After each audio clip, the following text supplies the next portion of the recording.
มาช่วยซื้อสังกะซอกสังกะสีมุ้งหลังคอกหลังคาช่วยเป็นจำนวน6 ล้านเด้อไม่ใหญ่เด้อ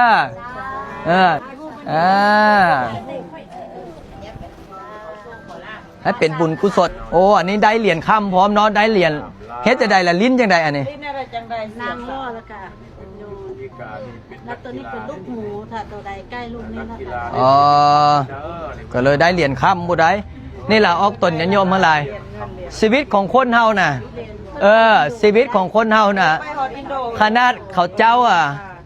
พิการก็ยังสู้ชีวิตยังสู้ได้เหรียญค่ำเหรียญเงิน